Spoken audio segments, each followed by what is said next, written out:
So Yep. we got a lot to talk about today, Brian. Obviously, not breaking news per se, but there is news. There is up to date info out there floating around. So let's put this thing not to bed. I wouldn't but listen to talk what's about floating around. Well, that's fair. Let's not put out what's floating around because most of that's been junk.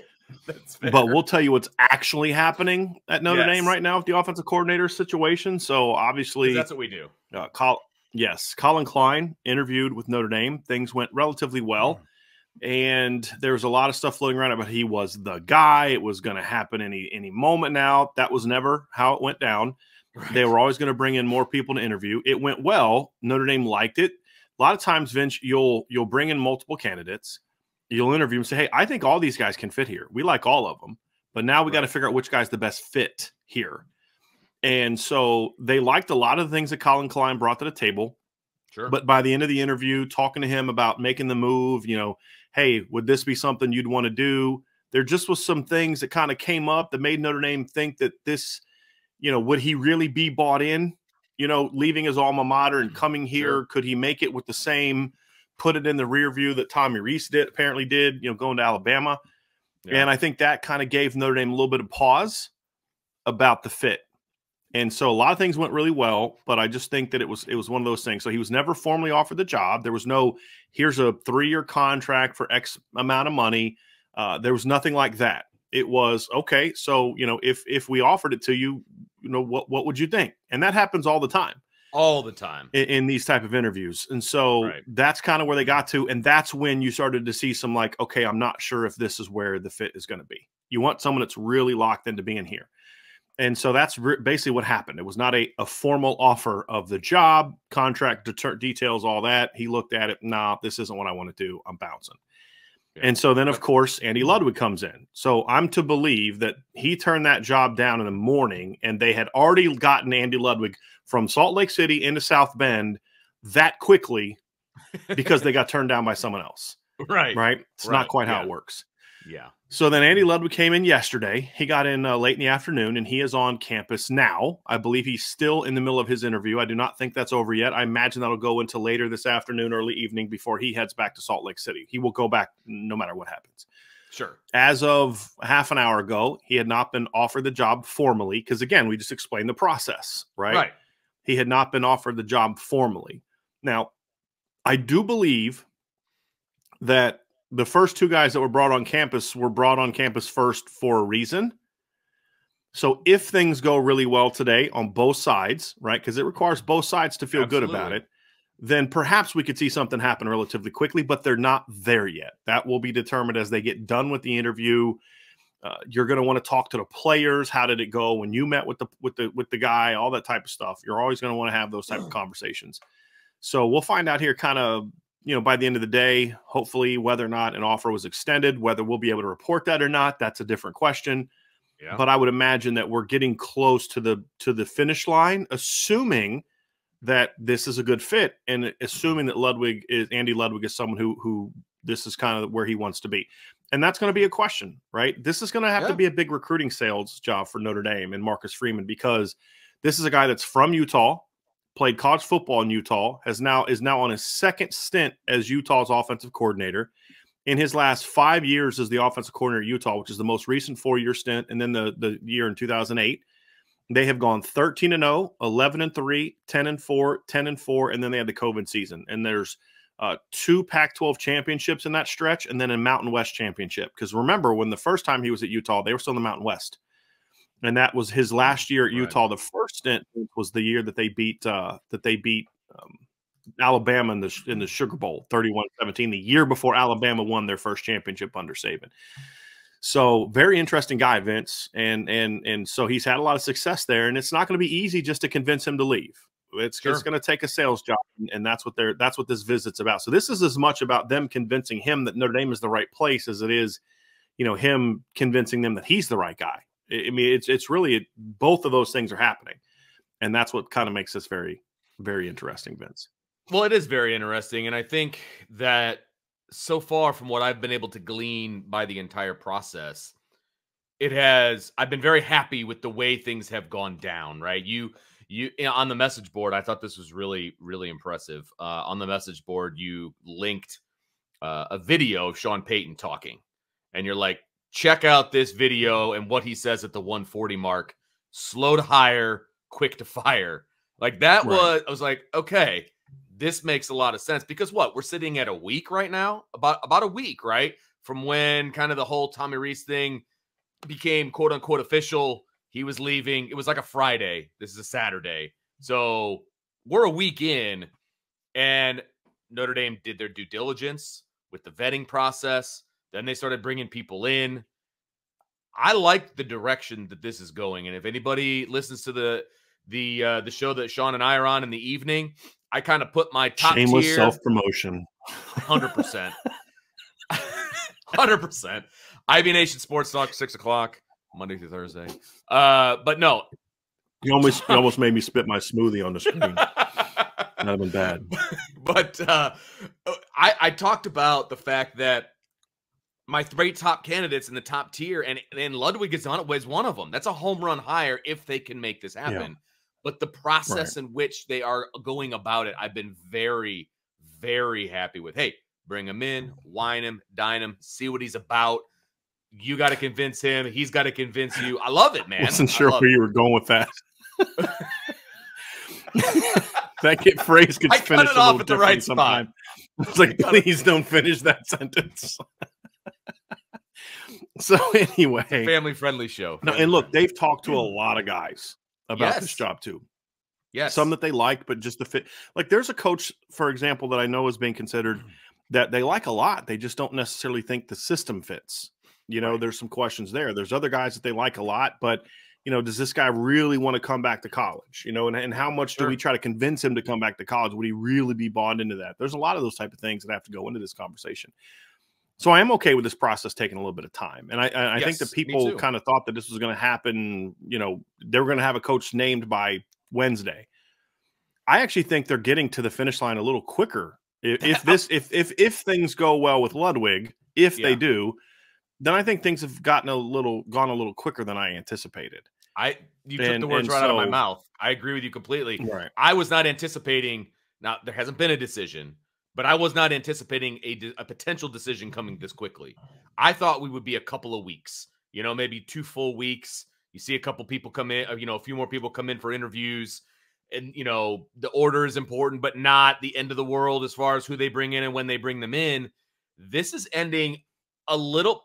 It's not over. I want to stress that it is not over. But if it ends here, it will have ended quicker than I thought it was going to. I figured this was a 2-week process, if I'm being honest. And we're sitting at about a week right now.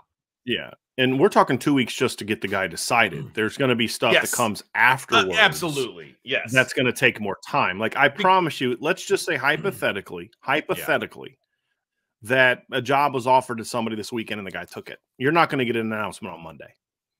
There's still a lot of that other stuff that Notre Dame has to do. Right. You may get it from like us or leaks or whatever, but you're not going to get it from Notre Dame because, you know, you can always thank George O'Leary for that one. Yeah. But so that's kind of where the process is right now, Vince. And what we want to do is spend kind of the rest of the show, the Notre Dame portion of the show, kind of talking about Andy Ludwig. So that way we can kind of, you know, now, so what we did last Friday is we kind of broke down all of the top candidates that we thought Notre Dame would be looking at, or we thought that they should have looked at. And Andy Ludwig was a guy that we talked about.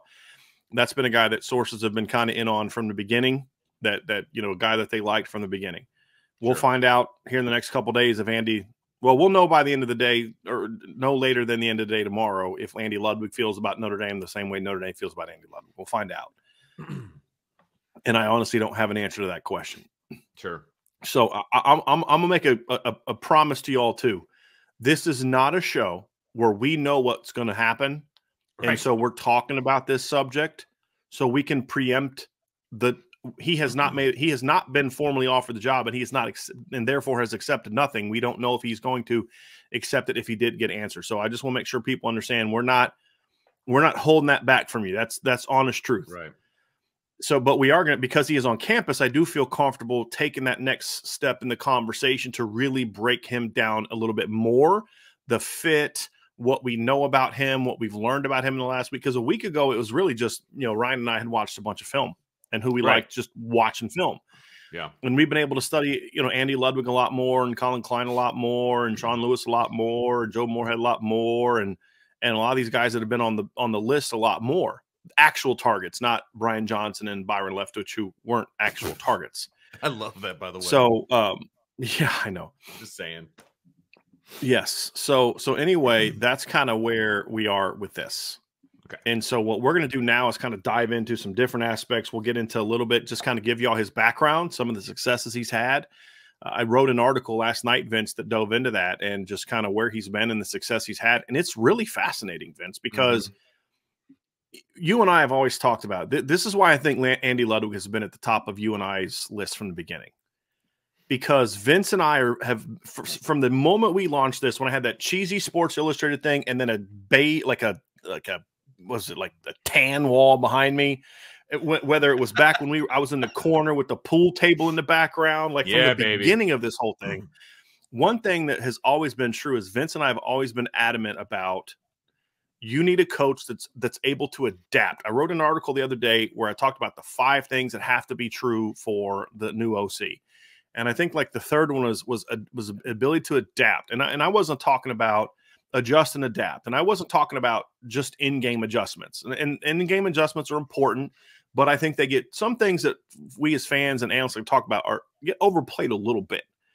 And I think sometimes the emphasis on adjustments gets overplayed a little bit. You can't not make them, but they are not this like end-all be-all where the code teams that win are the ones that make the best adjustments. It's usually the teams that have the best preparation going in. Sure. Right. And then the adjustments have to happen and those type of things. What I was more referring to, Vince, was being able to adjust on the fly in season, from season to season, so on the small level, you lose your starting quarterback in the second game. How do you adjust? You lose your left tackle, third game. How do you adjust? And then, of course, how do you adjust from one season to the next? Because last year we had 3 All-American offensive linemen, 2 stud running backs, some great tight ends. Receivers were a bunch of young kids that weren't really sure what they were doing. Our quarterback was a redshirt freshman. So, hey, we're going to go out there and run the football. That sounds a little bit like what we saw in 2012, right? So your quarterback doesn't have to carry it. Well, then the next year, you lost 3 of those 3 linemen. Your tight end's a first-round draft pick. Your backs are now in the NFL. But those receivers are coming back. They're more seasoned, and your quarterback is ready to rock and roll. Can you then adjust on the fly and go from being a heavy 12 personnel team that ran for 240 yards a game to a team that's a little bit more balanced or maybe pass-oriented without losing the foundation of what makes you you? And so to me, that's what the best coaches do. And if you've looked at Andy Ludwig's career, Vince, that's what he's done. This guy, in a course of, going back 20 years now, has coached a quarterback that passed for 4,800 yards and over 40 touchdowns and was the #1 overall pick on an offense that had 2 receivers have 1,300+ yards receiving. That's what his 2001 Fresno State offense did. The next job he took was at Oregon, and then he helps develop Kellen Clemens into a second-round draft pick at quarterback. Then you fast forward a couple more years, and he's at Utah. They go 13-0 in his last year. They scored, I think, was it 36.9 points per game, smack Bama in the playoff game. And if you remember, Vince, back then, the Mountain West was really good. Yeah. Like they had BYU was really good back then. That's back when TCU was really good. If you remember that, TCU was a really good football team back then. You obviously had Utah was in the league back then. It was a really quality league. They also beat Michigan on the road that season in Ann Arbor. I don't know if you remember that game, Vince, but Utah went on the road and beat them, beat TCU, beat BYU, crushed BYU that year, who at the time was ranked number 16, 48-24. And then they beat number 4 Alabama in the Sugar Bowl, 31-17 in a game that really wasn't that close. So then he goes on to Cal. He goes on to San Diego State. He goes on to Wisconsin. Wisconsin's a different animal. He's under Gary Anderson. And in his second year at Wisconsin, he has Melvin Gordon at running back, who rushed for over 2,500 yards in one season and 29 touchdowns. In 2 seasons under Andy Ludwig, Melvin Gordon rushed for over 4,100 yards in 2 seasons. Completely different system. I mean, completely different. Like the foundation was the same, but how it looked completely different than what he was doing at Fresno, where they were throwing the ball over the field. right? Why? Because you're at Wisconsin. This is what you have to do at Wisconsin, right? Exactly. They're not And gonna so throw the then, ball over then the he field. goes to Then he goes to Vanderbilt, and by the end of his 4-year tenure at Vanderbilt, Vanderbilt's a bowl team. Kyle Shermer throws for over 3,000 yards, who's an undrafted free agent, so not a super talented guy. Vanderbilt scores almost 30 points a game that season, and then since then, I think they scored in the teens the next few years. I'm actually going to look this up, Vince. I'm pretty sure that that's actually what happened. Let me look up Vanderbilt 2018. So, yes, Vanderbilt in 2018 scored 28.5 points per game. That season, they lost to Kentucky by a touchdown, Florida at home by 10. They got blown out by South Carolina and Georgia. And then if you remember, they almost beat Notre Dame. If Alohi Gilman doesn't strip their tight end at the goal line, they'd have beat Notre Dame. So they had success in that game too, and did some really nice things. He had, if you remember, he had Keyshawn Vaughn at running back that year. He had over 1,200 yards rushing. Their quarterback threw for over 3,100 yards. They had a receiver, Kalijah Lipscomb, had over 80 catches for 916 yards. His tight end, Jared Pinkney, had 50 catches for 774 yards. And then, of course, the next few years in 2019, after he leaves to come back to Utah, he comes out the next year and they drop down from 28.5 points per game to 16.5. Then they went down to 14-8. And then they were down to 15-8. And it took 4 years after he left for Vanderbilt finally to get back over 20 points a game. Then he goes to Utah. And so this year they averaged 38.6 points per game, Vince. It's the most points Utah has scored in the season since 2008, the last time Andy Ludwig was here. So from 09 to 17, the years in between his time there. So that's 9, 10, 11, 12, 13, 14, 15, 16, 17, a span of 9 years. They scored over 30 points per game 3 times. In his last 5 years there, so 09 and then 19 to 22, they've scored over 30 every single season, 5 times. And they scored over 36 in 2021 and over 38 this year. And so you see a guy that has a track record for they were a lot better under him than they were kind of in other seasons. Yeah. And a guy that's dominated with ground attacks and a guy that's dominated with air attacks and a guy that's dominated with balance, depending on where he's been. And to me, that was something that stood out to me, Vince, was it was really fun to see a guy that's able to change his stripes so quickly. But then when you watch the film, you see a lot of the same principles happening. Mixing up shotgun and under center, a lot of motions, a lot of shift, a lot of pre-snap movement, a lot of precision route running, a lot of play action, a lot of different things where, hey, this guy believes in certain things, but he's going to get to it a lot different depending on what his personnel is, Vince. Mm-hmm. And as I went through and did all those type of things, boy, I got to tell you, I was fired up about the potential of him being the next coordinator. Now, again, we don't know if that's going to happen or not, but it certainly gets you fired up about it. Well, and I was worried, and I'm not saying any particular, offensive coordinator or other, right? But I was worried that somebody would come in and, and again, I want to preface this with saying it's not because I was worried that Marcus Freeman would make the wrong hire or anything like that. So nothing specific, but if they brought in a guy who just didn't have a track record of fitting what Notre Dame has been doing from a personnel standpoint, from a philosophy standpoint, all that. And I know we're going to dive a little bit more into that, but a square peg round hole for where Notre Dame is right now. Now, maybe that pays dividends, 2, 3, 4 years down the road or whatever. But Notre Dame, from a roster standpoint, is built to win now and in the very near future, right? As well as in the distant future. But right now, this is not a complete rebuild. So you need to have somebody that can come in and be successful with what Notre Dame already has on the roster, not trying to force guys to do stuff that they're not good at, that they haven't done at the collegiate level, right? And so that's why this potential hire gets me excited, right? I'm piggybacking off of all the research that you and Ryan have done. I've been listening to your shows. I've been reading what you guys have been putting out, and everything that he's done in his career. Look, he's been around for a long time, right? He's in his 50s. He's an experienced coach. Check that box for me that I was talking about the other day. I wanted an experienced coach. Not that Coach Klein would have been a bad decision, but he doesn't have the track record yet. that a guy as an like, OC, I do like his track record as a quarterback's coach, but yes, as an OC, we don't. As an offensive coordinator, and that was important to me. Could I have gotten on board with Coach Klein? He's a good coach. Like, absolutely could have gotten on board with him. But for me, I was looking for somebody with a little bit more offensive coordinating experience. Obviously, he has individually coached quarterbacks, running backs, wide receivers, tight ends. He's literally coached every position on the offense except offensive line. And guess what? I'm okay because the offensive line's under good hands. So I think we're good there. But he knows how to adapt what he wants to do and still make it successful. Notre Dame could lean on the run. They could lean on the pass. You've got a dynamic quarterback. You've got a dynamic offensive line, a running back room that's deeper than any other room in the country. I mean, you've got a young group of receivers who have a bunch of ability. Let's see what they can do. They can fit into a lot of different philosophies, but there's some that they can't. I mean, that I wouldn't want them to try to fit into.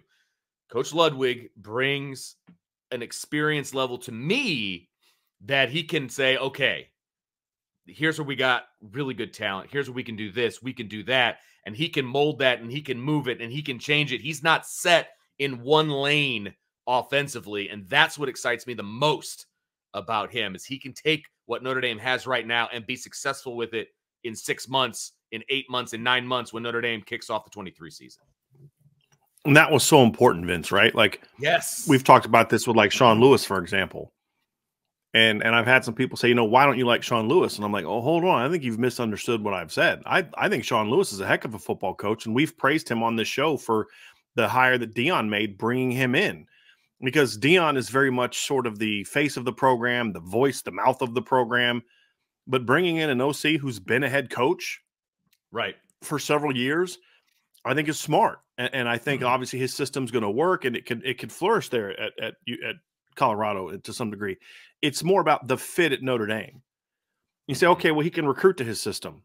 Okay, but how long is that going to take? And that's he can adjust his system to fit the Notre Dame players. That's not really, he'd have to completely overhaul what he does. Yeah. And then it's like, but then why would you want to do that? And so what you saw in Klein to a degree, and what you're seeing with Andy Ludwig especially, is a guy that fits really well into the personnel that Notre Dame has, but has the ability to adapt. So Notre Dame was a very heavy 12 and 13 personnel team last year. I don't think they'll be doing as much of that this year. I don't think the personnel necessarily fits that as well this year. Yeah, right. So can he run an offense that does more, balance, some 21, some 20, some 11? Yeah, he's done that before. And he can, and his system can adapt to that. And we see it. We see him using 11 personnel at Utah. Just didn't use it as much because that's not the strength of the personnel. You see him showing the ability to go under center and shotgun. Utah would do both in games.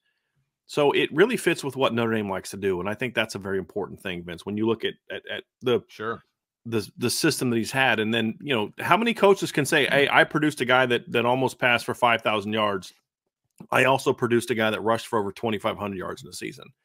There aren't a lot of guys can do that. And a lot of people, when Brian Johnson's name was mentioned, he was never a real candidate. But one of the reasons that a lot of people grabbed onto that is because one thing Brian Johnson has a reputation for is developing quarterbacks. Right. Well, who developed Brian Johnson? Was Andy Ludwig. He was his coach his whole career at Utah. And so I think when you look at those things, Vince, you say a lot of the stuff that we've said that is needed, it fits. It fits. And that's where you start to kind of be like, okay, this makes a lot of sense. Now, will Andy Ludwig feel the same way? That I don't know. Sure. And that we'll find out hopefully over the next few days. One. Well, and that's the big key. I feel better about the chance of them convincing him to come to Notre Dame, if that's what they're trying to do, than I did with Klein, to be honest with you. Because if you look at Klein's track record or his resume, it's very singular, right? At least Ludwig has bounced around, and I'm not saying that in a negative way, but he's been at Vanderbilt, he's been at Wisconsin, he's been at Oregon. Yeah, he has uprooted and moved to a different university, for whatever reason, here or there. He has done that. And so I have a better feeling about them being able to convince him to come to Notre Dame. And I want to touch back on one of the things that you said about his 11 personnel versus 12 or 13, what Notre Dame has done in the past. Correct me if I'm wrong, but you and I have had this discussion, I'm sure it was on the show, about that was a question mark going into the 23 season if Tommy Rees was still here. Is he willing to not abandon 12 and 13 personnel, but kind of change his philosophy a little bit where you're not as 12 and 13 personnel heavy? Because we didn't think that the personnel that Notre Dame had to pick from really went in that direction, right? And so that was a big question mark for us. If Tommy Rees was still here, what would that look like going into the fall? So that is a very interesting thing that you bring up when we're talking about a brand new OC, what his philosophy is going to be and how he's going to fit that into what Notre Dame is already good at and what they can be good at moving forward. Because there were question marks, right? There were question marks for us going into 23 and how they were going to use the running backs and the tight ends and the wide receivers and all of those different things. And just based on the track record of Andy Ludwig, I feel like that is a very good thing moving forward for Notre Dame if they happen to go in this direction. So, again, I want to remind people that are joining late, Andy Ludwig has not been offered the job. As far as we know, as of 30 minutes ago, he had not been offered the job. Therefore, has not accepted the job because you can't accept a job that you haven't been offered. And will he accept it? We don't know. What we're simply doing today is really breaking down the candidate that is currently right now on campus. Right. And going from there. So Vince, when you look about why do we think that Ludwig can be successful here? What are the things that we like about it? So we'll do a little bit of that next. Adaptability. We talked about one of the other 5 keys that I talked about in the show or my article the other day, Vince, was I want a guy that understands the need to be balanced and a guy that understands the need to balance efficiency and explosiveness. Balance isn't a problem for him. Run pass balance is not a problem for him. He's good at both. And when the offense is really on, there's games where they've racked up like 300 some yards rushing and not throwing the ball a lot, but that's usually against inferior opponents. When Utah's had success in recent years, Vince, a lot of times it's because they're a really balanced team. When you looked at the success they had against USC in the Pac-12 championship game, for example, they ran for 223 yards and passed for 310. I mean, that's a pretty darn good day of work, and then you look at last year, they beat Oregon twice. First time they beat Oregon, they ran for 208 yards, passed for 178, ran for 191 yards the first time, passed for 170. In the Rose Bowl game against Ohio State, they scored 45 points. They rushed for 226 yards and passed for 237 yards. So balance has been a key for them. They beat USC last year as well in a game where they rushed for 180 yards and passed for 306. So he understands balance. We've seen that throughout his career. So I'm not worried about that. I think that the Notre Dame personnel would fit that well. He has an offensive system, and we're not going to spend a whole lot of time on the specific schemes. We'll dive into that if he takes the job. So we'll save that for later. But when you look at it, I think the fit that is there, the type of system he runs, they throw the ball to the tight ends a lot the last couple of years. Why? Because they needed to. Yeah. And at Fresno State, it was much more of a receiver-oriented offense. And so I think those are the things you look at and say, all right, this is a guy that was going to – the system is the system, but who's running those routes? So when I watched, for example, a lot of their 2022 film, a lot of the stuff that they did with Dalton Kincaid, their tight end, he would line up rarely attached in the 5 games I broke down. A lot of times he was in the slot or outside. Meaning you can easily take that play. This is what a good coach can do. I have this concept that I have, and I can run this concept out of 12 personnel or 11 personnel because my second tight end can line up outside. Yep. And so I can run that same play and put Jaden Thomas in there and now be 11 personnel. And the same concept applies. Or I can put Jaden Greathouse there. Or I can put Caleb Smith there, whoever the case may be. Those things are there. And so we used to do that all the time in high school, and I've never understood why it doesn't happen more often. I'll be honest with you, Brian. Because it does at other places, just not at Notre Dame. Okay, fair enough. But I mean, the concepts are there. You're trying. The concepts are there for a reason, right? You're either trying to make the corner wrong, you're trying to make the outside linebacker wrong, the rover. Whatever you're doing, you're high-lowing somebody. You can do that with any personnel that you want. You can do it with an extra running back. You can do it with an extra tight end. There's a million different ways to get the exact same concept that you want to do. And that's the beauty of, in my opinion, high school and college football It gets a little bit more choppy maybe in the pros because guys are better at reading things out and things like that. But high school and college, man, you can run the same concept out of a multitude of formations and motions and shifts and all of those different things. And it's still very simple to understand from an offensive standpoint, right? And that's why it's easy to get younger guys in the game. And I know I'm kind of going off on a tangent here, and I apologize. But my hope is exactly what you're saying, is that it's more scheme-based and adapting to the scheme and doing all of those different things so that it's an easier to understand situation and you can get these young guys involved, because we all know that was one of our biggest gripes over the last 10 years, 10 plus years, was young guys who had to put in the time. It was like watching Mike Bray's basketball teams. You know, it's like you're going to have to sit there for 2 or 3 years before they're ever going to trust you. Notre Dame has talent, man, and get it on the field. So excuse my tangent, but it's just not that difficult to do. You just have to embrace it. You have to embrace that type of a mentality.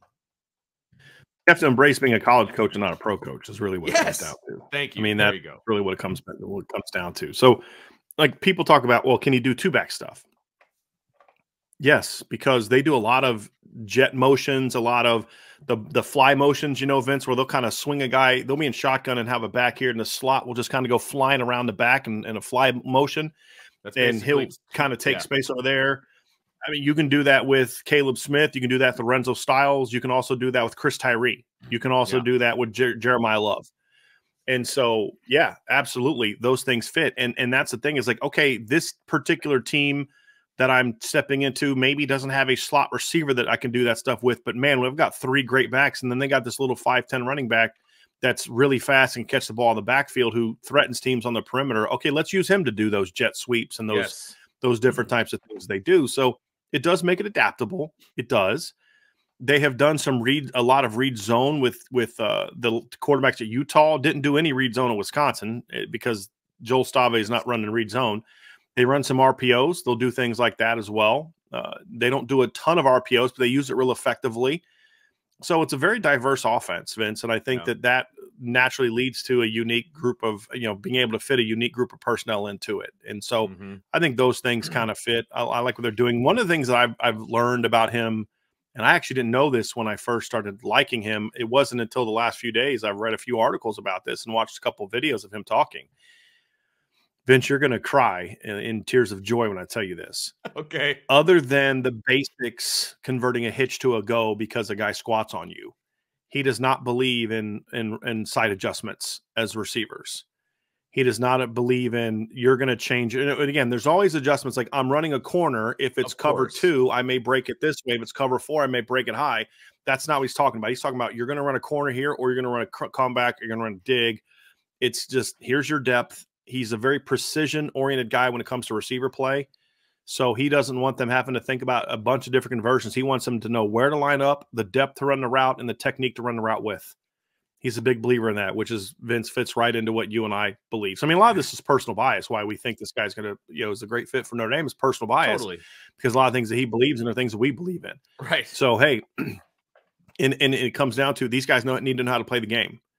And I can have a million different schemes, and I could be the smartest guy in the world, but these kids need to know how to play the game at a very high level. And that's what Utah does. And that's how a team like Utah can go out the last 2 years, beat the crap out of USC 3 times, well, 2 times, and then they won in a comeback in another time, beat Oregon 2 or 3 times, take Ohio State down to the wire. It's not because they have way better players. They didn't have way better players in Alabama when they smashed Alabama in the Sugar Bowl. These kids know how to play the game. They played hard. Yeah. And I think that's a big thing. And so I think all of that fits to me very well with what he likes to do. Yes. And so I think that's why. So refreshing. Yeah. It's something that I really like. It's a very, and I think that fits well with the current staff too, because it's a staff built of guys that know how to teach that and want to be able to teach that. And so I think in a lot of ways, those are all upgrades for me. Yeah. You know, and the proven track record is fine, but it's also that philosophy to me is something that I'm very, very high on, Vince. He's a coach's coach. Why hasn't he been a head coach and all? Not everybody's meant to be a head coach. He's a coach's coach, right? Yeah. And I think that's what you want. That's what you look for. And that's what Notre Dame needs right now with the personnel they have, man. They need someone that's going to believe in their talent and say, hey, I don't need to scheme everybody up and show everybody in the in the stadium and everybody watching on TV how smart I am. I need to make sure that I get everybody into a position where they understand how good you are. Yes. And I just, man, I just think that's exactly what this team needs right now. At every position on offense. And if the defense doesn't improve in a more explosive offense, because look, you're going to tell me that Notre Dame barely scored 30 points a game this year, Vince. Yeah. You're going to tell me that Utah had way better players than Notre Dame? You can tell me that? No, they didn't. I will not tell you that. I promise you they didn't. Right? Yeah. But they averaged almost 40 points a game. Right? And so with a quarterback who's, I mean, Vince, you watch the film. I'm watching the Southern Utah game. It's an FCS team, but he's got a guy running a post route early, and the guy's open by 7 yards, and he just throws it like 5 yards past him. Cameron Rising is not a great quarterback. He's a tough kid. He's a warrior. He's a battler. Not overly accurate. He's not a real talented kid. And they were able to do that with him. And so then you look at, how's it going to fit in with Sam Hartman? I'll tell you what, I think this is exactly what Sam Hartman needs. This is a pro-style offense that lines up under center and lines in the shotgun. And Sam Hartman needs to be able to do both for the next level. Yes, absolutely. It is a system that's going to benefit him from being able to do play actions. And look, you watch NFL a lot more than I do. NFL teams run a lot of play action. Some teams run more play action. They do run plays. Absolutely. And so that's part of it. And being able to do a lot of the really precision route running and the timing. I mean, you watch them play, Vince, man, and you watch when their offense is cooking, he's hitting receivers in stride and they're catching it on the run and it's a really precision-based offense. And I think it's something that Sam Hartman wants and needs in order to build himself up. But we've also seen him show even with Cameron Rising, Vince, he's shown the ability to win with a quarterback who can't move at all, Wisconsin. And he's shown the ability to have a quarterback that can make plays with his legs. I mean, his last two quarterbacks at Utah were Tyler Huntley, who's a mobile guy, and Cameron Rising, who's a mobile guy. So this year, for example, Cameron Rising rushed for 465 yards and 6 touchdowns. Last year, he rushed for 499 yards and 6 touchdowns, averaged 6.7 yards per carry. And then you look at 2019, his first year there, Tyler Huntley has 290 yards rushing and 5 touchdowns. And then his other quarterback had another 31 yards rushing that year. So you had over 300 more yards from that quarterback. And then at Wisconsin in 2014, his starting quarterback had minus 70 yards on 30 carries, 13 carries. So he's done it 2 different ways, meaning if Sam Hartman's the quarterback, he has an offense that he can easily tailor to that. If Tyler Buchner is the quarterback, he has an offense that can easily tailor to that. And I think especially too, it fits Kenny Minchie and CJ Carr perfectly, in my opinion. And so that's an important thing for me as well, is can you fit the quarterback talent? And that's as important as anything. Does the quarterbacks fit into what you do? And even Buchner, who's a bit of the out there guy, not quite like the others, it's there. And the other thing too is he's a very big into fundamentals for the quarterbacks, and Tyler Buchner needs that big time. And I think that should help Tyler Buchner a ton as well. So I think from his quarterback development standpoint, you look at what he's done, David Carr, Kellen Clemens. I mean, Tyler Huntley started a playoff game this year. The guy has no business starting a playoff game, but he was prepared to go in the NFL and be successful. By who? Andy Ludwig had a big part of that. Hey, he made the Pro Bowl. I know, right? Because how many people opted out? Or were hurt? It was more of a joke than anything else, but yes. Yeah. But we had that conversation on here. So I think that's an important piece of this too, Vince, is the quarterback piece. Because I see people asking about that. So I want to address it. Is like, look, all the things that we've been concerned about and been begging for, this is what he's good at. And I'm not saying this isn't a shot at Tommy Rees. There's just some things that we were hoping Tommy Rees would do that we just didn't see from him that Andy Ludwig does. My personal preference, I like that. And I think that's going to be the transition's very smooth, Vince. Very smooth. Absolutely. And he's going to have coaches who I think are technical coaches. Yeah. Dylan McCullough is a technical coach. Harry Heastand's a technical coach. Chancey Stuckey, early in his career, is showing himself to be a technical coach. Jared Parker's a technical coach. So, they all showed that this year. It's just we'll see if they can, if this is the move that he makes or not. I don't know, but I'm hoping that he does for the reasons that we just kind of discussed. Well, and I do want to touch on something that you mentioned a little bit ago, and it was the teaching and the adapting piece of what you just said, because that is so important at the collegiate level. And obviously I coached high school, you coached college, And every year that I was in high school, that I was coaching these kids, I mean, you never knew what you were going to get from an understanding standpoint of the kids, right? I mean, I can't go out and recruit like, hey, this is what you get. Go put a product on the field. And so we would still run the same concepts and the same things that we always wanted to do.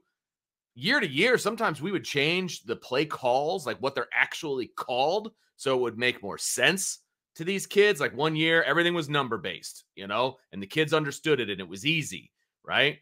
The next year, that wasn't firing. That wasn't computing at one place that I was. And so we went with more word based. So like trap was truck and like things like that. So it made more sense to kids and they were able to move in that direction. So you have to be able to, yes, stay true to who you are offensively and your concepts and all of that. But it's about how you can teach these kids so that they understand, not so that they're on board with you.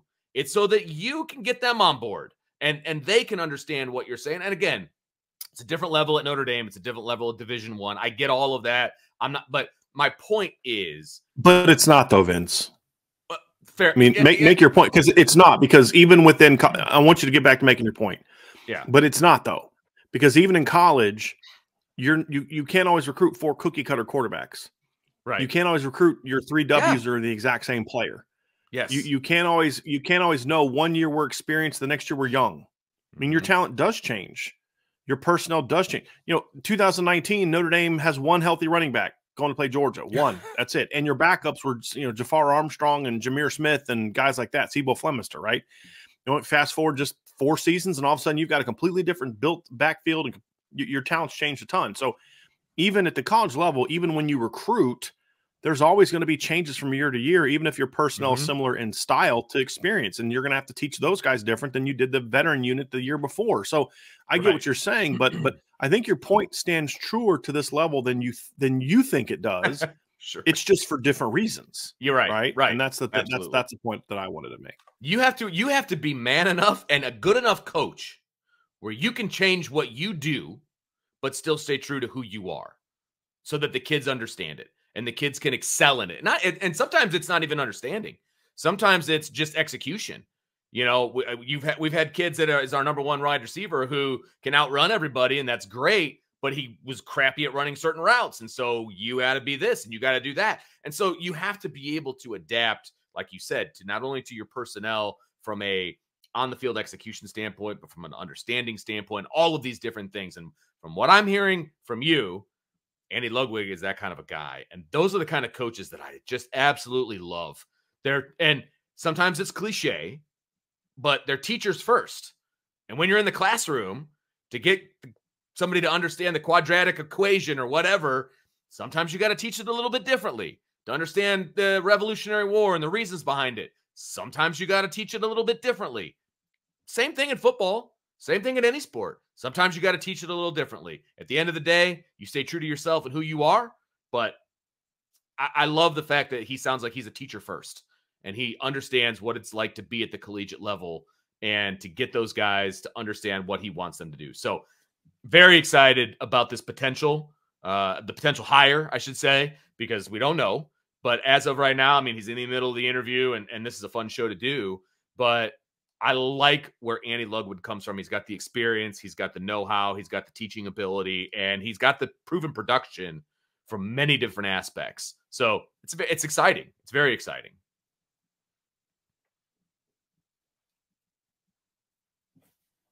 The next thing I want to talk about, and I do think it matters, you do need to see, okay, does the personnel you've just landed and the personnel that you had in the 24 class, does it fit what he's looking for? Thank you. And I think that my wife made me a smoothie, and it was a little thick. Oh. So then she brought me some grape juice to help thin it out a little bit, because I was like, get a couple seeds in my throat. So thank you. So haven't had a Mountain Dew in over a week, man. So that's good. So anyway, Vince, I do want to kind of the recruiting part of the show. Yeah. Yeah. Let's just make that transition, Vince. Let's dive into the recruiting part of the show and kind of look at the 23 and 24 classes and really discuss how this personnel fits into what Andy Ludwig likes to do.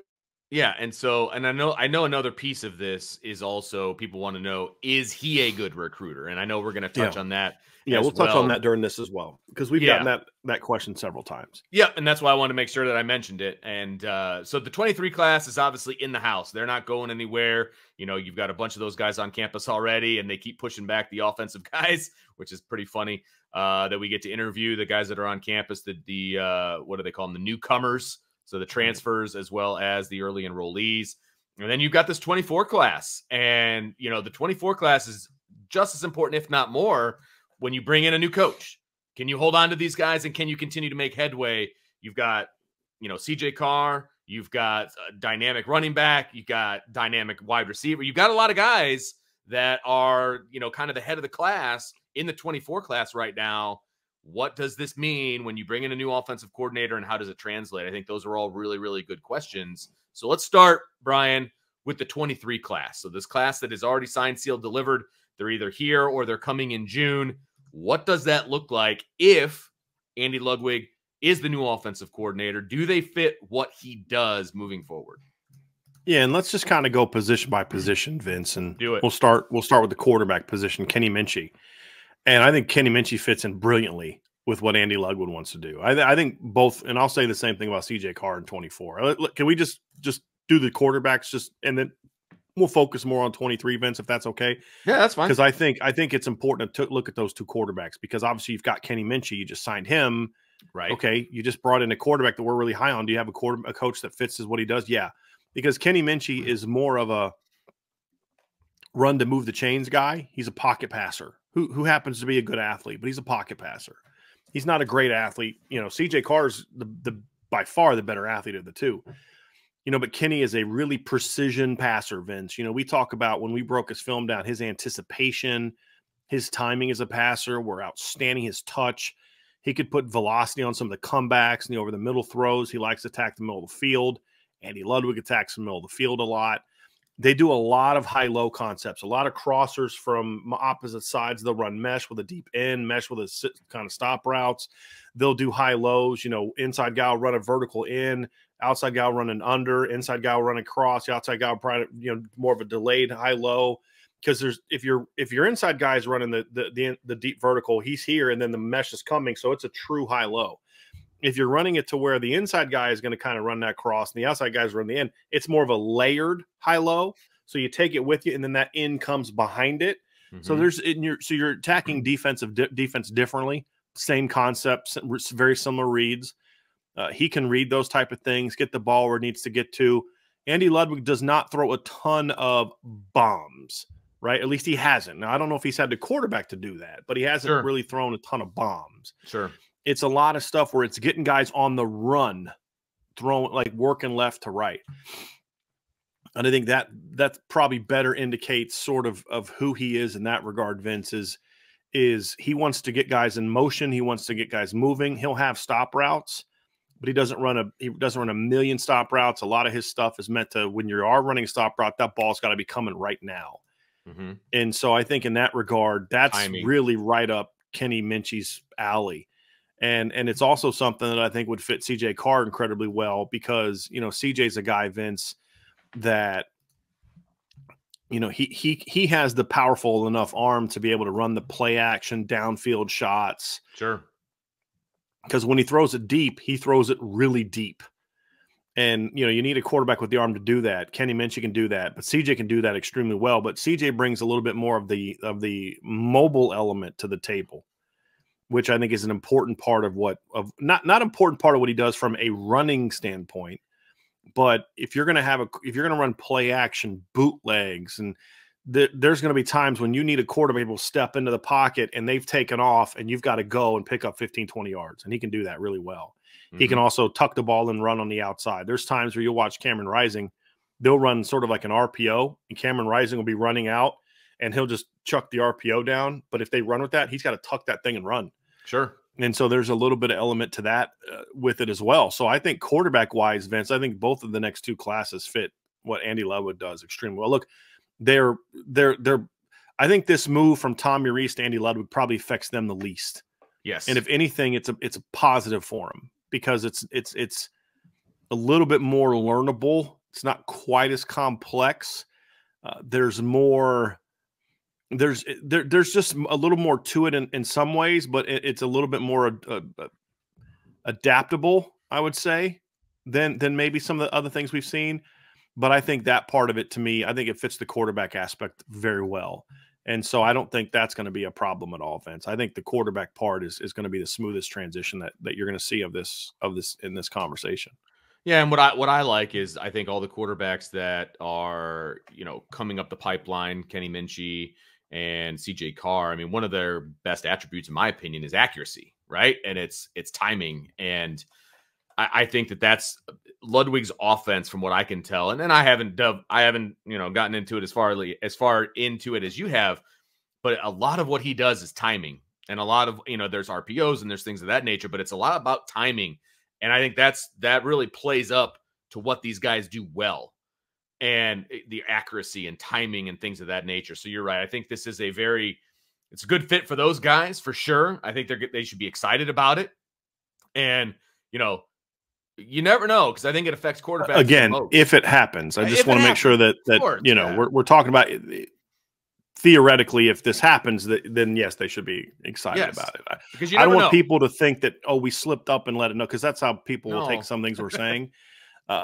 He has not been offered, has not taken a job. So I want to reiterate that. We're just saying, hey, since he's on campus, we might as well talk about him. And that's what we're doing. I just want to make sure, because everybody's always like, okay, do they really know more than they're in this instance? I'm telling you exactly what we know. They like him a lot. I anticipate him getting offered at some point in time. Whether he'll take it or not, I do not know. But that's kind of where we are.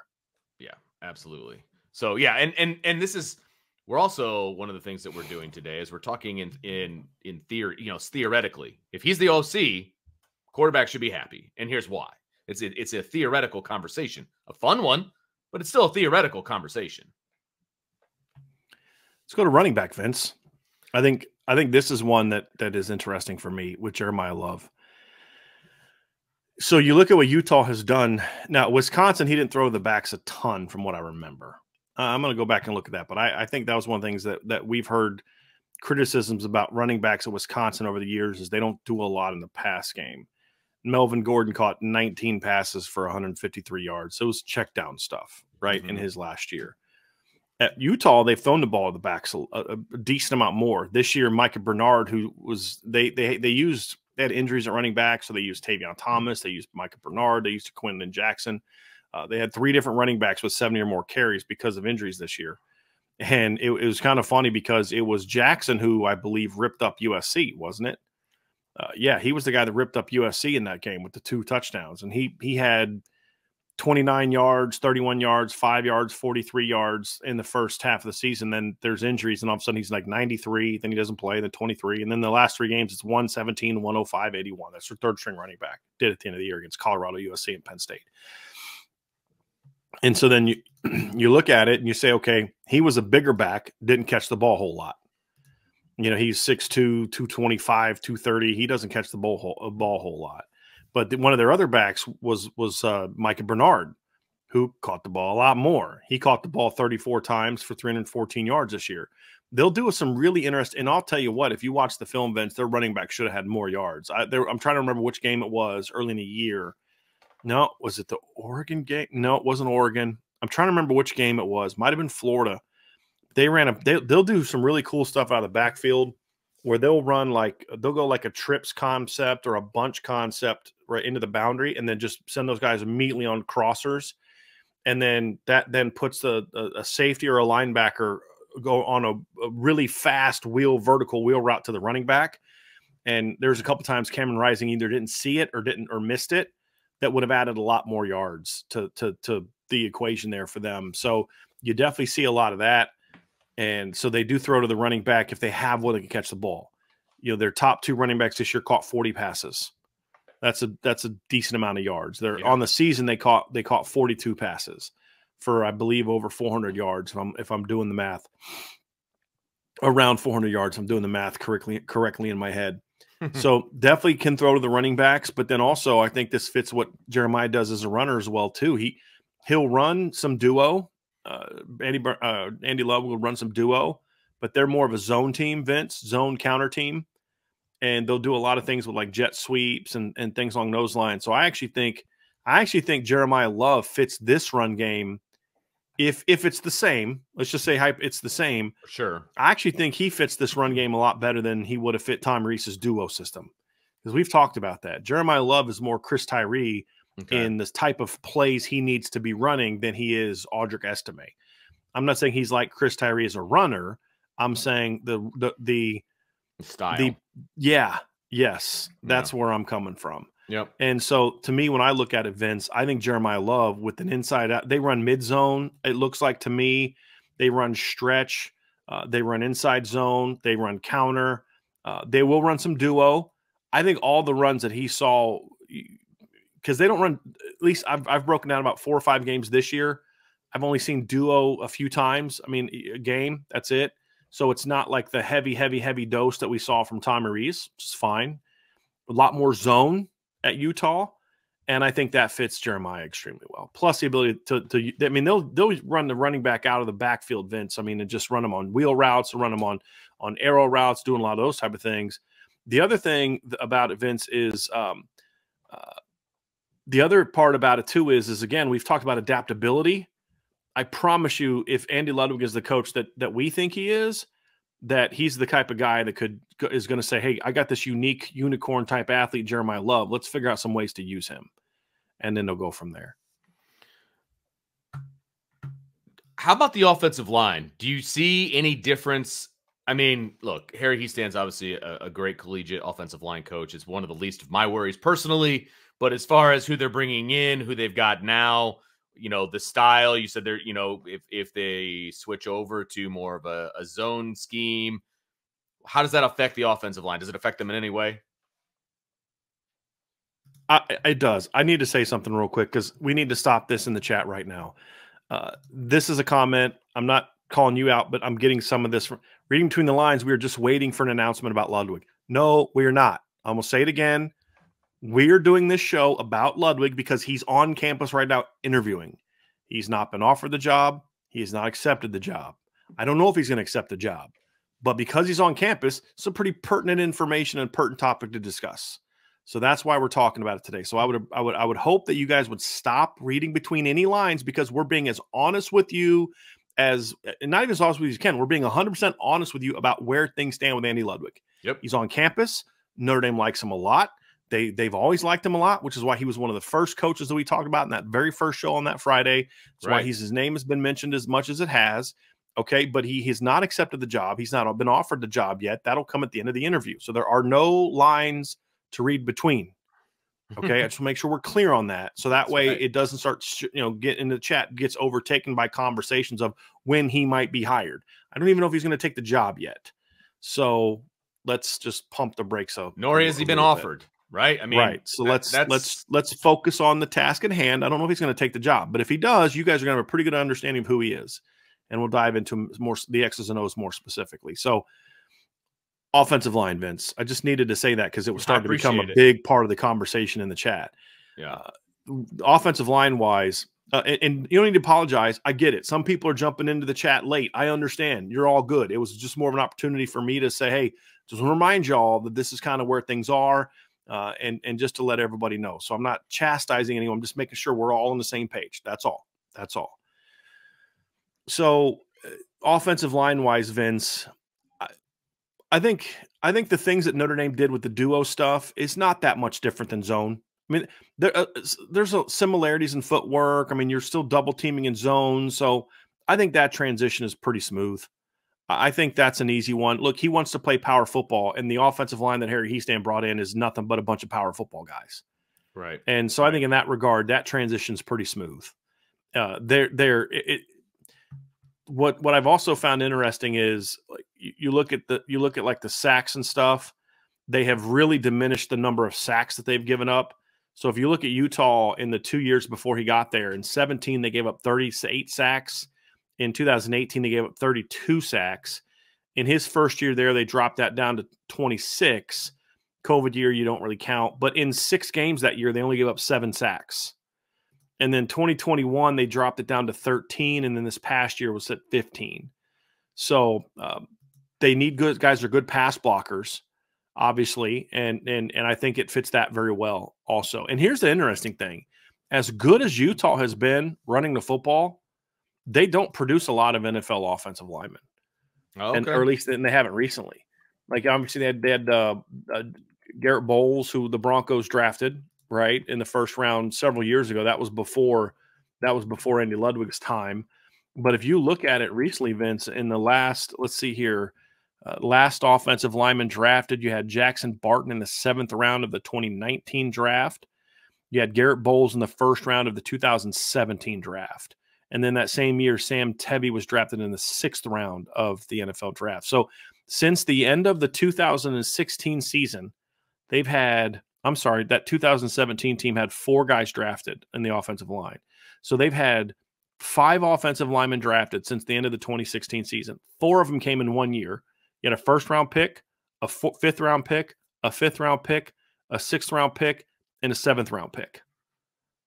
That's nothing like what Notre Dame is doing, right? Yeah, of course. And so these last 4 years, and there's nobody in their current roster that you're like, oh, future 1st-round pick.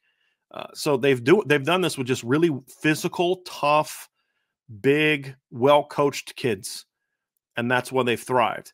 And so you look at Notre Dame, and you're like, he's going to have some guys with 1st-round ability.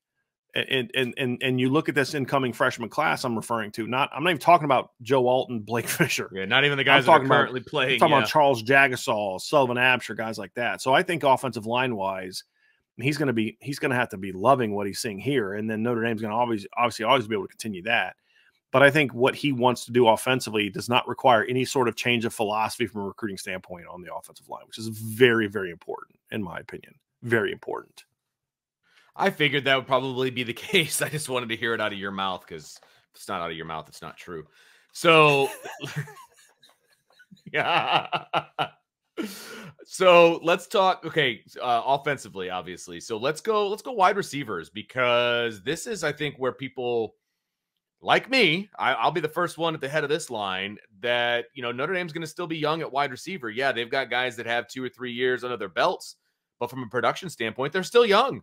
And, what is that going to look like moving forward? Do we have any evidence that he's going to be able to get young guys on the field, number one, and to be successful, number two? And with the talent that Notre Dame has coming in, what does that look like? You talking about wide receiver or just young guys in general? I would say wide receiver, but young guys in general can be that conversation as well. Yeah, I want to focus on the receivers. It's hard to say that answer, Vince, because he hasn't recruited guys that necessarily have the talent coming into play away. Okay.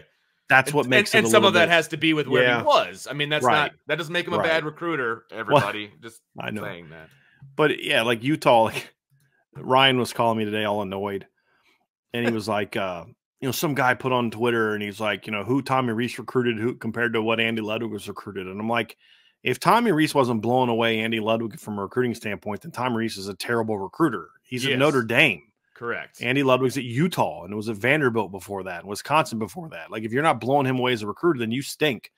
And so it's just an apples to oranges conversation. Now, I reached out to a guy yesterday that covers Utah, and he said he's a pretty good recruiter. He's been involved in most of their top recruits in the last 4 years on offense. So that's fine to see. Okay.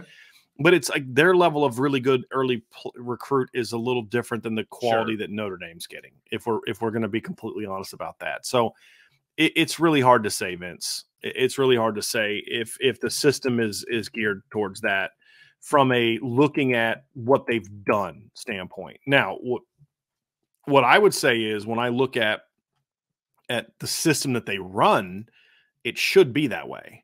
I fully expect it to be that way. I mean, I see no reason why they can't have success getting those guys the football and getting on the field early. So, I think it's something that we should be able to see. I think it's something that the transition is there because of the things that we've talked about, Vince, in regard to the type of talent that or type of system that he runs. Meaning, I don't need to teach Braylon James 87,000 different route side adjustments. Right? I'm teaching Braylon James how to line up, how to get out of a stance, how to beat the press, and how to run a curl route this way. That's what it comes down to. And so I think that, Vince, to me, And this is why we've called for what we've called for. Make it be about the fundamentals, and then make it be about learning this route concept, because we've said, well, just teach a guy 4 routes. Well, that's fine. But if there's 3 different adjustments that may happen for each route, then you've now had to teach them 12, you know, a bit hyperbolic there.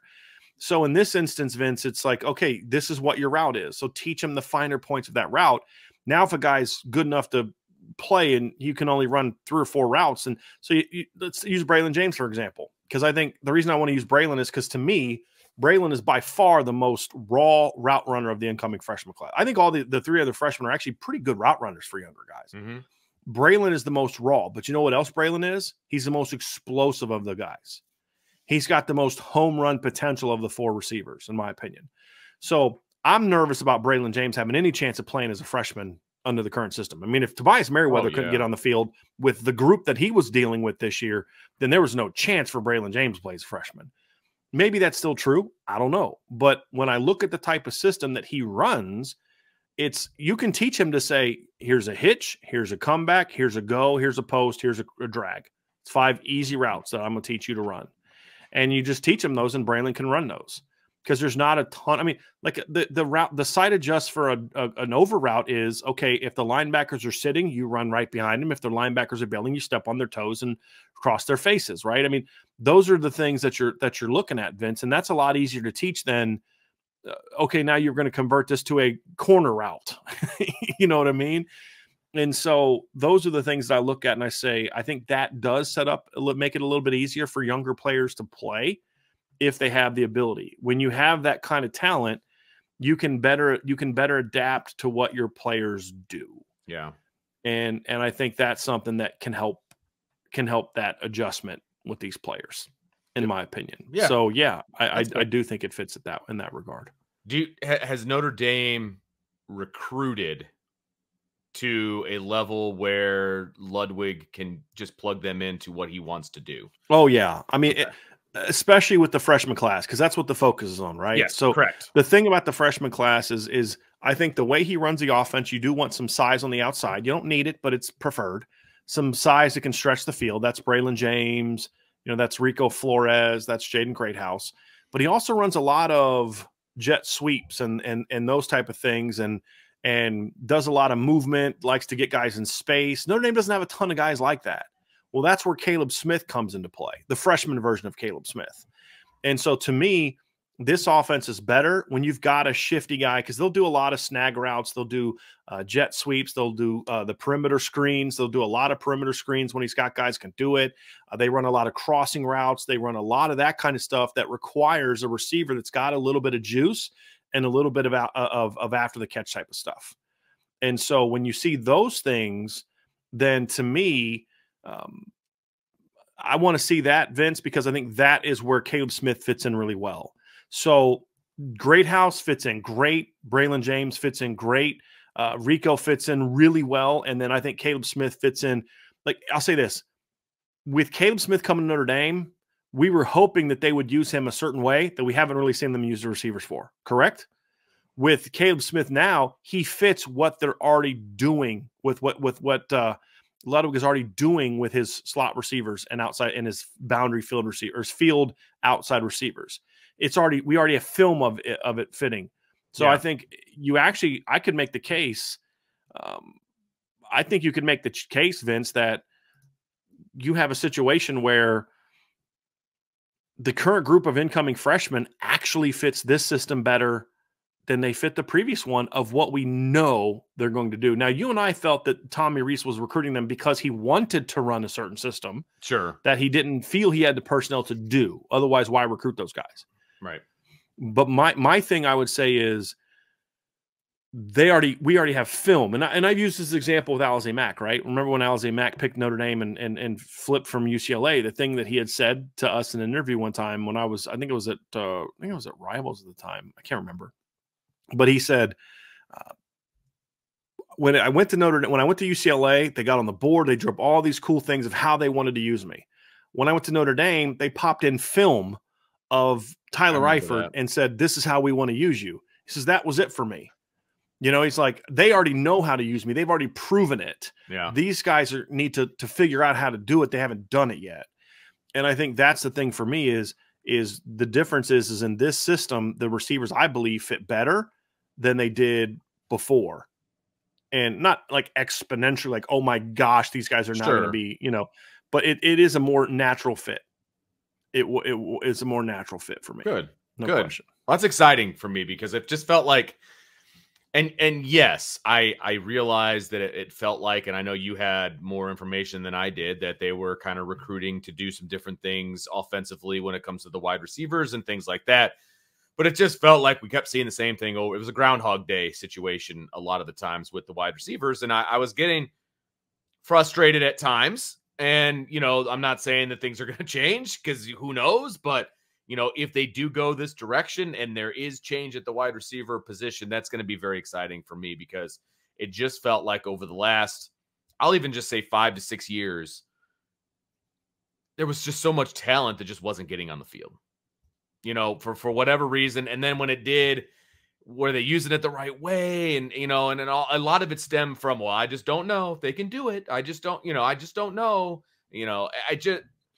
it excites me that there's going to be a possibility that can change here in the near future. Well, and Vince, the other thing that I would look at too is when we're having this conversation, right? Like here's something to keep in mind.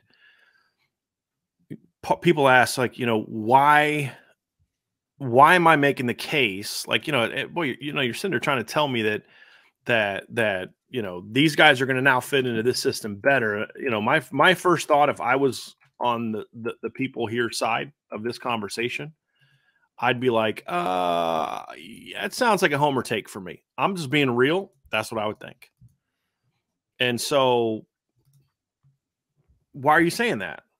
It's the same reason we got so frustrated about why they weren't using the talent the way that they have been, because we felt that the offensive talent was built for something different than really what they were using to do, which is the point you just made, Vince.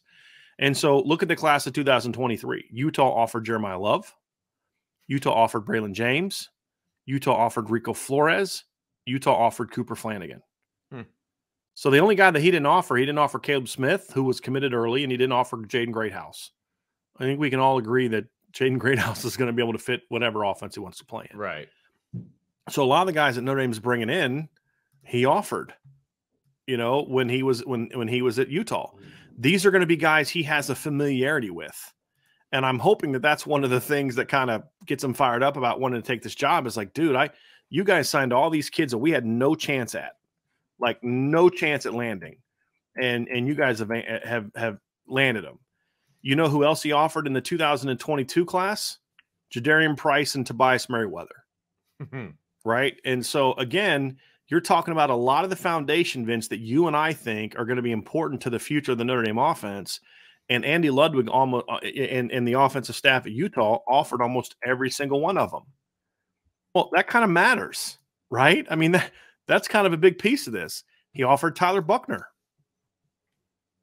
Okay. So, so the point is, he knows these kids. He felt they fit his system. Right. He offered him a scholarship. Do you think he would have turned any of those kids down if they wanted to come to Utah? I don't think so. Yeah. And so those are the things that I look at and I say, that's something where you feel like, okay, this is, and if you talk about, looking at it from his standpoint, it's like, we had no chance with any of these kids. And now I go to a place where we can get all those kids. You know what I mean? I mean, there's something to be said for that. There is absolutely something to be said about that. So that's kind of why I say I think the fit is there. And I think the fit is actually even better for what he has already shown. I will say again, I think a big part of Tommy Rees recruiting the way he recruited was because he was trying to build to something. He wanted to run something, but didn't feel he had the players to do it. I don't necessarily agree with that. Okay.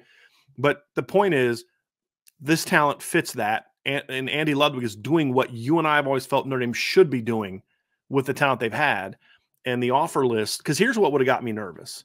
A lot of the talent that Notre Dame has landed in the 22 and 23 classes on offense are from areas that Utah should be recruiting those guys. And if they didn't have Utah offers, I would be wondering why. Why didn't they have Utah offers?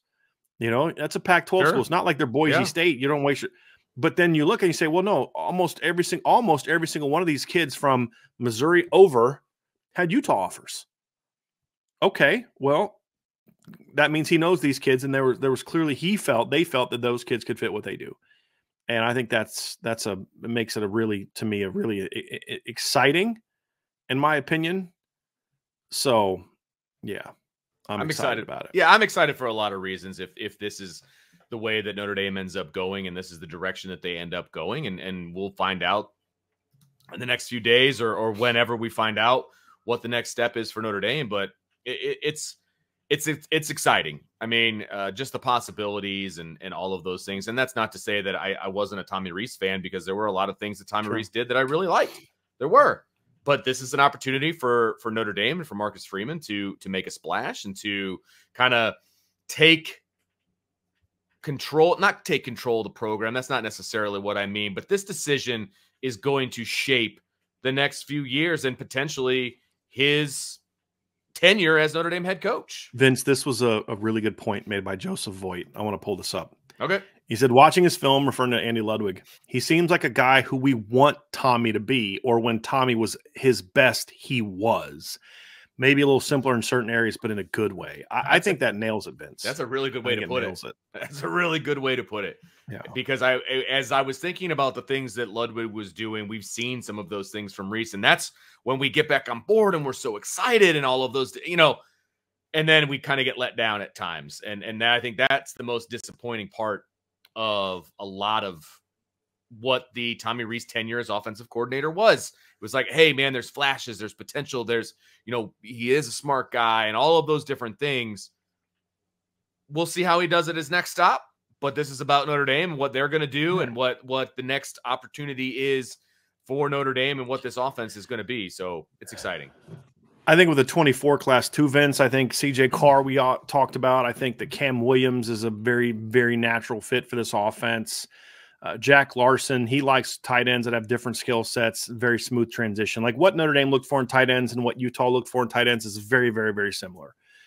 And so the Cooper and Jack Larson fit there. Peter Jones fits it well, as a right tackle guard player. So I honestly don't see any of the offensive players in these two classes that aren't good fits. Some are better than others.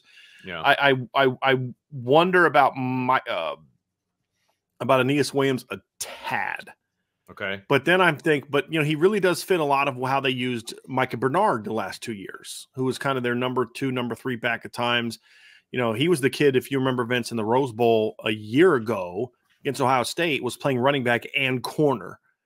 If you remember that, because they were so injured at cornerback. So I remember that. I think that he fits the Aeneas Williams a little bit more, but I would also say that maybe he hasn't had a guy like Aeneas, and so I think that might point to it a little bit as well. Is part of the reason he hasn't done that is because he hasn't had guys that necessarily have his unique skill set, and so I think that factors into the conversation a little bit as well. So that's kind of the recruiting part, right, Vince? I mean, that kind of takes care of that. I think the fit is there. The other thing too is I don't think you need to change your board at this point in time. And that's part of the thing we like about this move is we wanted to hire in the perfect world. We wanted a situation where you were bringing in a coach to say, make the transition as smooth as possible. And I think this does it on a lot of different levels. Yeah, I mean, that's a lot of different levels. You bring in experience at the offensive coordinator position. You bring in experience coaching every single offensive position except offensive line. You bring in somebody who shows that they are willing to adapt to what Notre Dame does from a personnel standpoint already. And like you said, you don't have to change your recruiting board, because you're still going to go after the same type of guys that you were going after to begin with. Guys that Andy Ludwig was going after that are now at Notre Dame. I mean, that's a pretty great scenario if you're Andy Ludwig, if he ends up taking this job, if they end up offering it to him, being like, man, I had this kid. I wanted all these kids to be a Ute, but they went Irish, and now I get to coach them.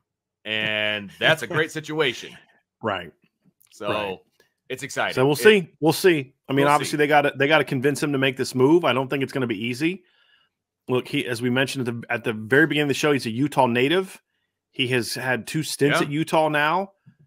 There's a reason for that. You've got a guy like Kyle Whittingham that's been there forever. There's a comfort level there. So, I mean, I get all that stuff. I get why it may be a hard sell, but I also think the competitive coaches are always looking for that unique challenge. And I think Notre Dame is certainly a unique challenge, and it's a unique It's a unique opportunity, unique situation. Now, we'll find out if Andy Ludwig believes that it's worth it to make that move. We'll find that out, Vince, and I don't have an answer to that. I hope he does, and I hope it works out because, as you know, he was certainly in that top group of candidates that we looked for when this first thing got put together. I mean, top tier for me, right? And I made that real clear. Like he was one of the 3 top tier guys, and I said if you hire any one of those top 3 guys, it's a home run. It's an absolute home run. So if Notre Dame can seal the deal here, if Andy Ludwig wants to come to Notre Dame and the deal is sealed and signed, sealed, delivered, all that fun stuff, whatever cliche you want to use, it's a home run. That's an absolute home run. And from a hiring standpoint, then we get to see what he does when he puts on the Notre Dame polo. And I'm sure we'll get to criticize, everything that he does, and we'll have fun with that. But it's exciting to me what the possibilities are from a hiring standpoint based on what we know. So that's that part of the show, Vince. Yes. So let's dive into the final part of it, right? Yes, that's right. Talk some SEC and Big 12 and all this other kind of stuff. Yeah, which is kind of crazy. So we're going to dive into a little college football talk here. And it's amazing to me how many accounts some people can have on YouTube. Well, I think I've got them all blocked now. It's unbelievable, man. Gosh. Hey, I got to give myself credit, man. A couple of those times I blocked them, it was while I was in the middle of making, I thought, some really good points. There is a question I want to get to before we get to the college football. Okay. Sounds good.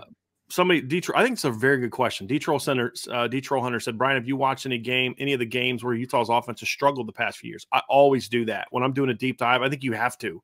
I think if you only look at, like, if I watch like the Southern Utah game, you know what I mean? They're playing like bad teams and put up like 700 yards.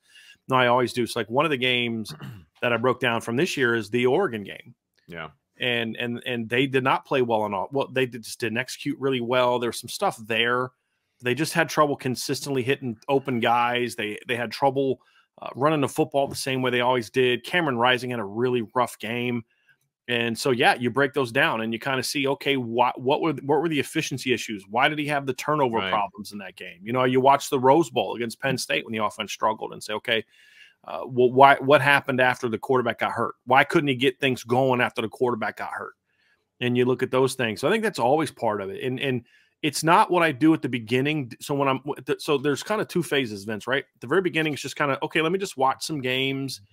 I want to see kind of what it looks like good, almost like watching a highlight tape. So let me watch a couple of the good games. Then when I do like a more of a deep dive, that's when you start breaking down. So you'll break down, okay, well, this game, they were really pass heavy and not run and run light. They weren't balanced. Let me watch that one. This game, they didn't throw the ball very well, but man, they ran for a ton of yards. Let me watch that one, see what I saw. This game, boy, they really struggled offensively. Let me watch that and see why. Boy, this game, they ripped this team apart. Let me break it down and see why. So I think to really get a good feel for what a coach is about, you've got to watch him on his best days and on his worst days and try to get some in between. So I think it's a great question. Yeah. And because every offense struggles. And the reason it matters to look at those games, Vince, because you have to say, okay, the offense really struggled. Like let's look at like last year, for example. And you talk about the games that Utah struggled. Wasn't many. Mm-hmm. They weren't great against San Diego State statistically, but then you watch the game and you realize like it was a lot of like short fields. They were dealing with playing a really bad football team, and so they were in a lot of situations where they didn't have to really move the ball down the field a whole lot, right? Let's say you break that one down and you're like, okay, let's check that one out and check that box, right? Then there's some other games that didn't necessarily have great games. Washington State, and you break down why. You break down the Oregon game. Why didn't they do great there? You break down the second half of the Utah game or the Penn State game. And you say, why didn't they do there? And then what you're looking for is, okay, was this just a bad game, which every coach has, or is there a pattern? Teams that do this give a coach problems. Teams that do that give a coach problems. Mm-hmm. And then you have to project it to, okay, well, he had 3 bad games and they're all against teams that did this. Well, then you look to the Notre Dame schedule and you say, boy, they play 7 teams next year that do that. Or they don't play anybody that does that. And that's got to factor into it, right? Okay, they play twice as many teams that do the thing he struggles with at Notre Dame than they did at Utah. Okay, so why did he struggle? Is it a schematic problem? Is it a teaching problem? Or is it just because that team happens to have way better players? those are all things you have to look at to really do a deep dive. And so I think it's a very just a great question, Detroit Hunter. And those are the things that you look at. And a lot of times you'll find is teams that could really whip Utah up front in the trenches and gave them some problems. Yeah. Because he doesn't have a very athletic line. It's a big physical, pretty stiff line. That's just the kind of guys that we're physical. There. Yeah. So like, for example, Oregon is a really quick, twitchy type of front seven. They bring a lot of stunts and pressures, and Penn State brings a lot of heat defensively. And Utah just doesn't have the dynamic playmaker quarterback or the sort of the speed up front to handle that. You know, a 13 personnel oriented team is just not going to thrive there. They didn't have the receivers to make Penn State pay for it. So you say, okay, well, what if you had Notre Dame's players? They have more ability. They have take the top off the field guys. They have the 6'5" one-on-one guys that when Penn State's loading the box and just bringing that pressure, they can bang a back shoulder to, that he didn't have at Penn State. And he didn't have Dalton Kincaid in that game either. His best player sat out that game for the NFL, like Michael Mayer did. And Utah doesn't have a Mitchell Evans ready to just throw in there. They had good tight ends, but he's not to the same level Dalton Kincaid was. And then when you can combine the fact that they don't have the receiver talent Notre Dame does, or the running back talent that Notre Dame does, or the quarterback talent Notre Dame does, it created some problems. And so I think that's what happened in that game. So those teams that had a lot of speed that could whoop his offensive line just athletically gave him some problems. So that's something you look at. Okay, is that going to be an issue at Notre Dame? Not really. Notre Dame handles that type of thing much better up front because of the talent that they have, and they have receivers that can make you pay for that a little bit more. And do you have a quarterback that can – I mean, because there were some missed opportunities in that bowl game where Cameron Rising either didn't throw it or missed that you think Sam Hartman can make, because Sam Hartman's just a better quarterback than Cameron Rising, and quite a bit better quarterback in my opinion. So very, very good question. And hopefully that gives some insight on how we look at it, but also I would encourage how you all look at it. You know, go to cfbstats.com. You can see, you go game by game and see kind of what they did. Find the 2 or 3 best games they had. Find the 2 or 3 worst games they had. Check them out and watch them. I think those are always great ways to look at when you're breaking it. And you do that with high school kids too, Vince. When I was actually, I don't know necessarily always do it now, but when I was when I was looking to offer a kid, if I can only have 2 games from a kid, give me his best game, his worst game. Give me those 2. Those are the first 2 games I'm going to watch. Best game, worst game. Right. And I think those are ways that because a lot of times too is you want to see how a coach does. Does he make adjustments? Sure. Did he abandon his game plan too early? Those are all things that you look for in those games. And I didn't see any red flags when I broke those games down. I saw those are the games where his teams just simply didn't have good enough players, and his quarterback was not accurate enough to make those other teams pay, is really what it came down to for me. I always wonder what it's like for a coach who, you know, you just banging your head against the wall, sometimes recruiting against a school or whatever, and you just lose more battles than you win. And then all of a sudden you get a job offer from that school. And all of a sudden you have all those players that you were sitting back and, you know, on a Sunday afternoon, daydreaming about what they would look like in your offense. Like, this is never going to happen. You know, if only I was this, if only I was that, if only I was here, if only I was there.